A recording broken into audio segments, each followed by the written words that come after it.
Hi, everybody. Welcome back to the Interact podcast. My name is Josh Hannum, co-founder and CEO at Interact. Today, I'm joined by Madison Krigbaum, founder at Madison's Footsteps, travel blogger, and you've got a very cool way that you've implemented quizzes, so I'm excited to chat with you about that. Let's jump in right there. Tell us how you're using quizzes, because you have more than one throughout the content strategy of your blog. Let's go from there, if you're game. Yeah, of course. So the first one I ever implemented was on a post that I thought was pretty obvious that it would need a quiz. It's a post about two islands in the Caribbean. It's basically for people who are deciding which island they want to visit. So if you're familiar with Honduras, it's Utila versus Roatan, and I figured that a really helpful way to, even further help those users is to put a quiz in there. So they could read my, 5,000 word blog post, or they can just hit the quiz right away and get the answers they're looking for basically immediately. And then I get their email address. So works out for everyone. I like that. I mean, it's such a cool concept of taking like a popular post, a long post, and then adding that interactive element. And then also the benefit for you is collecting emails. I will say it's not as utilized as I would expect in terms of a strategy. What led you to trying that or even thinking of trying that? And then how did you translate that content into quiz format? Because obviously you got to like take the written content and then like turn it into questions. What was that like for you? Well, so I'm going to start with your second question first. Yeah. I actually did not use ChatGPT for this. This was Nice. before I got into heavily using ChatGPT. But I really know both those destinations very well. And in my eyes, there's a very clear distinction between who should be going to who. So it wasn't a hard quiz for me to set up. However, since I've set up that first quiz, I have used ChatGPT to help me kind of put together one for another destination, it's actually my top performing post on my website. I knew that I think like 30 or 40% of my traffic is going there. So I was like, how can I leverage this traffic and turn it into more newsletter subscribers? So my first thought was throw a quiz on there, use it in a way to supplement, the information that they're already getting, but also, convert them into subscribers. So that one it's a list of, I want to say, 30 plus traditional Portuguese foods that I recommend people eat on their trip to Portugal. So it's kind of an overwhelming list if you're just going to, read through the post top to bottom. So I created a quiz that just asks people pretty basic questions about their food preferences, their restaurant preferences, what kind of places they like to eat on vacation. And I took I think it's five, it might be six answers that they can get. And I put them into ChatGPT, and it kind of helped me brainstorm what kind of questions to ask, and like where exactly the results should funnel into. Yeah, it's definitely like a nice value add. I would say it sounds like your process, and this is what we've seen a lot of, like you write the stuff first, then have ChatGPT like rework it into question format. The people that go in and they're like, write me a quiz, then that's like a very generic, not good quiz, but Yeah. you know. You got to make sure it's going to be helpful to your audience with your personal information before it's worth putting on your website, right? Yeah, Yeah. yeah. So how did this idea come on your radar? Like where did it come from? Or like had you already thought about it? Were you already thinking about using quizzes as a content format? Like what was that like?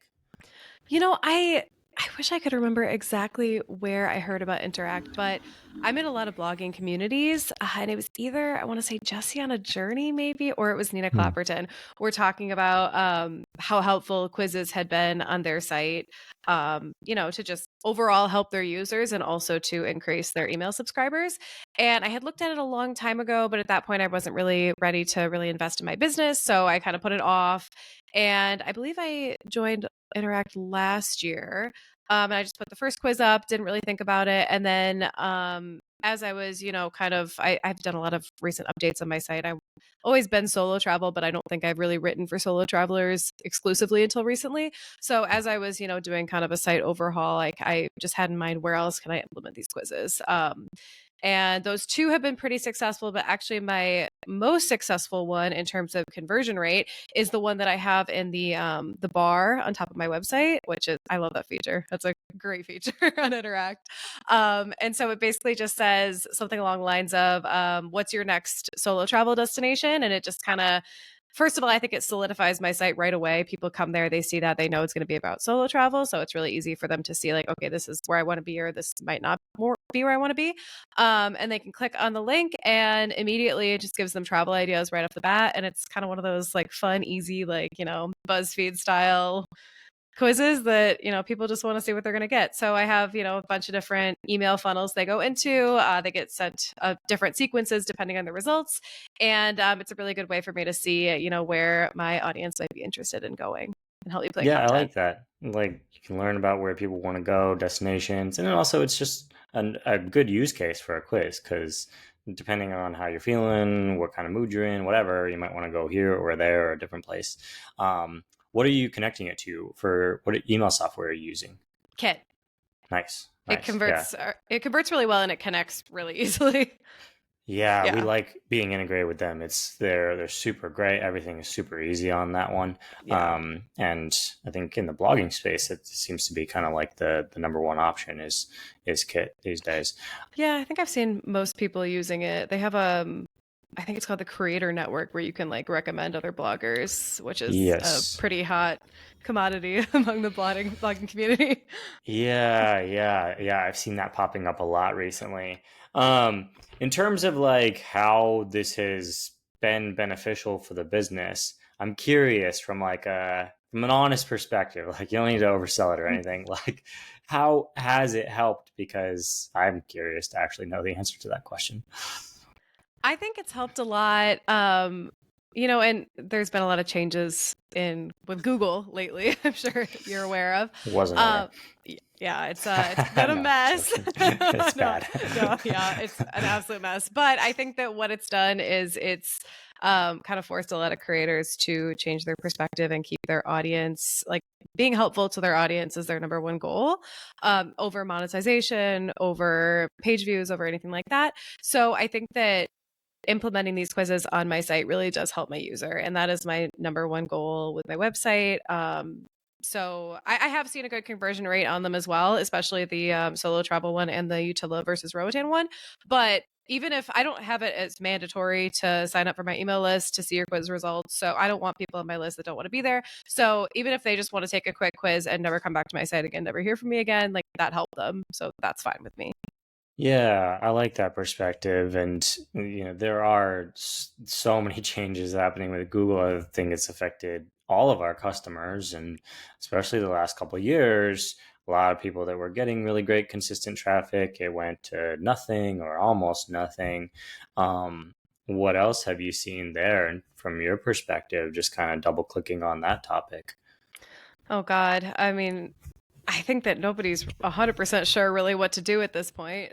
Mm, But I mean, in some ways, I think that the changes, some of them are going to be positive. I mean, you see a lot of, when you're looking through Google, sometimes you're reading an article and the way that it's written is a way that nobody would ever talk because the person is keyword stuffing. Like they're trying to add a bunch of related keywords. And basically they're writing for Google circa, you know, 2017, not Google now.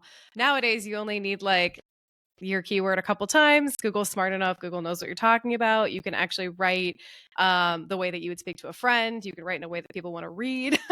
So I do think that certain things, with the recent Google update are going to be positive, but other things, specifically AI overviews and all of these things, they're just going to be a mess, and they've really hurt creators. And hopefully that changes, but right now I still know a lot of people still trying to dig themselves out of the helpful content update in 2023. yeah, I hear that. I hear that. Like the overview, or I think maybe ChatGPT is a little bit better at sending referral traffic to people. But still, the concept of like getting an answer and then you can click a link if you want to, versus the default is to click a link, Yeah, definitely takes away from how much traffic is going to the sites that are providing the content. So it's a bit nefarious where it's like, well, the answer is coming from here. I'm telling you the answer is coming from here, but there's just a little tiny little thing over there that's not exactly. actually You have to going dig to the for it. site. Yeah.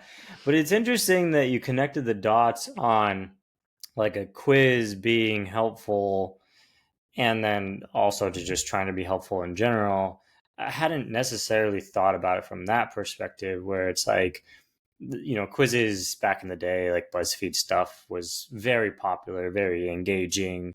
Everybody loved taking those. Everybody wants to find out their type or whatever. Yeah. Um, and using that as a content format in a world where it is a bit of a free for all again, kind of. It's like, what site do I actually want to read?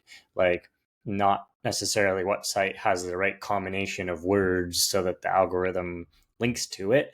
Mm-hmm. Um, yeah. Do you have any other thoughts on that? Because I think that's an interesting one. Like, how quizzes can be more interesting and like differentiated from another post that's like 30 things to eat in Portugal. I mean, I think it just comes down to, like you said, what does your audience want, right? I think that some people, like if you look at the quiz that's visible on almost all the pages on my site, that's in the top bar. Some of the people coming to my site may not be familiar with me. They might not know what I write about. That in that case, that might just be something fun for them. Like, oh, where does this woman that I don't know think that I should go? Versus, somebody who's looking for a very specific answer. Like, I'm ready to plan my trip to Honduras. I see these two islands. I have no idea which one I should go to, and I don't have time to go to both. You find my blog post. It's, helpful, but it's very long, and you can get an answer really quickly. So I think it's just knowing that. I think the key is just knowing your audience and knowing, like, strategically placing these quizzes, knowing what the person wants who's going to see it, basically. Yeah, and the idea of fun is interesting. I feel like, at least my perception of seeing the types of quizzes that have been created over the last few years, it's skewed pretty far away from fun, more towards like practical, like very almost like the keyword stuffing version of interactive content, where it's like, let me just have this do a very particular thing, which serves a certain case. But in this world where you're creating content, you're trying to get people to actually engage with it when they have a million other options. You don't necessarily want it to be like, oh, do you want a city where you walk a lot or a city where you go around on boats? Like, you need a little more interesting stuff in the way that you ask the questions. Maybe it's more like asking somebody a more playful question that's the same question, but like in a way that is more entertaining. Like, do you think that that aspect of quizzes, like, how do you see that with your audience? Like, does your audience respond well to like more straightforward stuff, or like, hey, I want to be entertained along the way? I think that I try to write my quizzes in, my very specific brand voice, so that whether they're on a blog post, whether they're on my Instagram page, whether they're taking a quiz, it's all is very cohesive, and they can, kind of feel like I'm talking to them specifically. So I would say I probably write all of my quizzes very similarly. They're a little bit of a mix between, like, it's not going to be like a written like a test question like on the Mm-hmm. SAT, but I also want it to be clear enough what I'm asking that they can get an accurate answer if it is the type of quiz where they are looking for a very specific answer. If they're looking for help. You know what I mean Yeah. there? Yeah, no, that Yeah. makes a lot of sense. I think in one of our email threads, you had mentioned thinking about future quizzes. Um, what ideas are you kicking around, or like integrating it into future content, or maybe existing content that you already have that has good traffic? What have you been thinking about there? Oh gosh, so the possibilities are endless. I don't have any in the pipeline right this second, just because I'm actually doing a content overhaul month, which is overdue. So I got a lot on my to-do list right now. But I'm actually preparing for an upcoming move to Italy in Hmm. October. So I'm planning on doing a lot. I'm building out my Italy silo, adding a lot more content there. So I think that I'll probably do maybe like a quiz series that's specific to Italy. I'll be going to Rome, so I'll probably start with Rome. I'll do like a couple series of quizzes, like to help them build out their itinerary without like just giving them an itinerary. Like, oh, it's your first night in Rome. What should you do? Give them a fun little quiz that might also help them plan it out. Yeah, I love Yeah. the itinerary generators. I've seen a couple of those come up that are really cool. It's like, here's what you should do if you have 48 hours in Rome or 24 hours in Rome or whatever. Yeah. I also like the idea of doing a series where like you can build that content silo, content pillar of Italy stuff, Italy specific stuff, and then you can do like what dish should you try in Italy and where should you go and how much do you know? Those are interesting too, like the trivia ones where it's like how much Oh, do you actually know about this? That's like a quiz that's a type good that we have that idea. doesn't get used that much, but actually it does, but like it doesn't get talked about as much where it's just the classic trivia like, hey, what do you actually know? Because people love doing that stuff. And there's a lot of search traffic around that too. I feel like that would be a fun one for social media. For Yeah. engagement, yeah, because that Yeah. would be a hard one to target for SEO. I feel like, but on like Instagram, throw that in a story. I feel like that could get a lot of Yeah. traction. Yeah, it's kind of like an Yeah, Instagram story or poll, I guess, but like multiple steps, you know. yeah. Instagram's also an interesting one with all the fluctuations in Google. So I feel like it's pushed a lot of people over to Instagram as a acquisition channel and using the quizzes, set up a many chat automation. Somebody comments the word quiz, you can set it to them and drive engagement and traffic and leads that way. So that's another interesting one that's come up recently. True. Although I've had a lot of, I think people setting those up wrong, and then it doesn't actually send it to you. I know. That happens I'm to me all the time. shocked. I'm like, I really wanted that recipe, and now I can't get Yeah, it. I'm shocked by how many times it doesn't work. Yeah. I don't think that's a ManyChat problem. ManyChat's been very reliable. A lot of our customers use it. And I think it's people just forget to actually set up the automation correctly where because it's pretty simple. It just sends the link. Yeah. It's It's user not error for sure. yeah, it's not rocket science. It's not rocket science. No. Yeah, no. No, this is cool to chat through. I think seeing quizzes used this way in a travel blog, you have multiple of them. You're thinking about using it with, future content. It's like woven in. So this strategy that we're talking about here is a little bit different. We've seen this strategy kind of pop up the last like 2 years where people will do like a whole resource center of quizzes where it's just quizzes. But you're talking about putting them within content. So it's like you have these guides, you have the top 10 lists, and you have the quizzes in there. I like that. It's like you can do it like disparate in a way where it doesn't have to all be just all quizzes. It can be a content plus a quiz. So thanks for sharing that. That's cool. Yeah, I think that approach, at least in my experience, has converted a lot better. Because I mean, if I think about like affiliate links, I have a shop my site page on my website. How many people actually go there and buy things? Probably close to Right. no one. Versus if it's in an optimized blog post where they're already looking for something like that, then they're more likely to click. So I think that makes a little bit more sense, and it's worked out well for me so far. Yeah, no, it's super cool. It's like it's just part of the experience. You can read, you can take the quiz if you want to, you can continue reading. You don't have to take the quiz. You can get on the email list through the quiz if you want to. That's all set up with Kit, so you have the automations on the back end. I think that's very clean and very smooth. So yeah, thanks for outlining that for us. I think this is cool to learn about. Um, Tell us the URL to the site so people can go check it out if they want to, or where else they can find you online. Madisonsfootsteps.com. I'm mostly on my blog right now, but I do have the Instagram handle, the same one at Madison's Footsteps, which I'll probably be using a lot more after my move because there's not a lot of interesting things to film in Madison, Wisconsin. Fair enough. Fair enough. Yeah. Fair enough. Well, thank you for being here. This is super helpful, I think, for anybody that's listening that is running travel blog or any kind of blog. This is a great strategy to implement. So appreciate you laying it out in such a simple way. Thank you. Yeah, of course. Thanks for having me on the show. Awesome.